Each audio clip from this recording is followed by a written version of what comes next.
Assalamualaikum warahmatullahi wabarakatuh.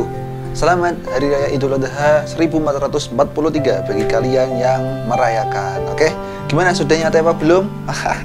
Pasti belum ya, kan belum matang ya. Oke, kali ini bosku dan teman-teman semua, aku mau berbagi cerita antara kejadian yang ada di sekitar kita dengan sains. Oke, pernahkah kalian melihat senja? Ya, senja yang ada di sore hari itu loh, yang biasanya anak-anak pada upload status senja di pantai, senja di gunung, nah, kayak gitu kan. Nah, kenapa senja warnanya itu jingga atau merah ke oreng-orengan gitu ya? Kenapa? Ayo, kenapa? Akan kita bahas di Imron_99. Bagi kalian yang belum subscribe, please subscribe channel saya dan silakan nyalakan loncengnya dan like, kemudian komen. Oke?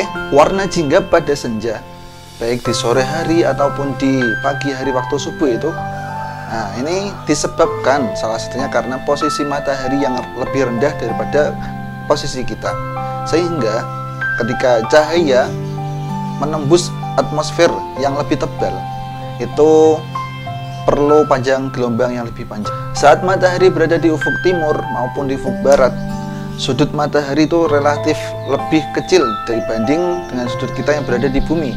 Otomatis, sehingga misalkan ini adalah bumi, kemudian ini matahari.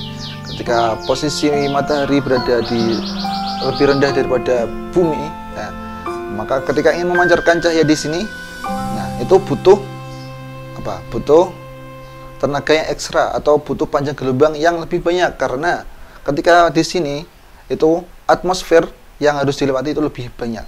Dimana atmosfer tadi itu terdiri dari partikel gas dan debu yang tebal, sehingga itu butuh panjang gelombang yang besar. Berbeda lagi ketika posisi matahari itu di atas bumi. Nah, di atas bumi seperti ini, itu cahaya yang digunakan untuk menembus atmosfer itu lebih rendah, sehingga ketika senja itu posisi matahari sudah agak terbenam kan dibanding posisi kita, atau alias lebih rendah daripada posisi kita di bumi, sehingga itu panjang gelombang yang dikeluarkan itu lebih besar untuk cahaya bisa terbiaskan. Kita tahu teman-teman, warna cahaya itu apa? Meiji-ku Hibinyo kan, dari merah, jingga hingga sampai biru dan ungu.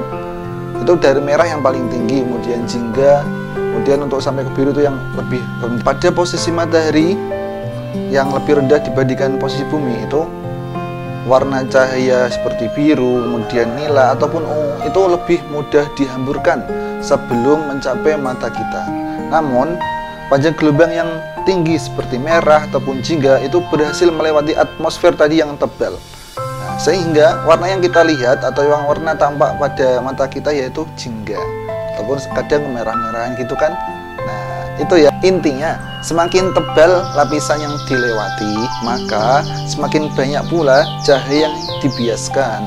Ini juga karena tadi dipengaruhi oleh posisi matahari. Ketika kita di luar angkasa, teman-teman, di sana itu yang tidak ada atmosfer, maka yang terlihat hanyalah kegelapan. Kita melihat dari luar angkasa itu, ketika melihat di bumi itu warnanya gelap kayak malam hari. Padahal sebenarnya enggak. Kemudian cahaya matahari yang terlihat itu hanya warna putih. Bukan hanya karena posisi, teman-teman. Langit berwarna jingga atau merah itu bisa juga terjadi saat cahaya matahari melewati partikel atmosfer yang tebal. Contohnya yaitu saat partikel debu mendominasi atmosfer di bumi ini. Contohnya ketika terjadi kebakaran hutan, itu banyak debu-debu di sana, sehingga kita juga tampak bahwa langit itu seperti merah ataupun gelap. Yang awalnya ketika di siang hari terjadi kebakaran kan, asap-asapnya itu kan berhamburan ke langit, kadang menutup matahari sehingga seperti gelap. Itu juga bisa selain posisi tadi. Oke, itu ya sedikit edukasi tentang senja. Kenapa senja berwarna jingga? Oke, cukup sekian. Selamat menikmati sate menyate ya. Silakan dan jaga terus kesehatan kalian. Jangan kebanyakan makan daging, nanti takutnya kena kolesterol. Oke, tetap semangat. Bila taufiq wal hidayah. Wassalamualaikum warahmatullahi wabarakatuh.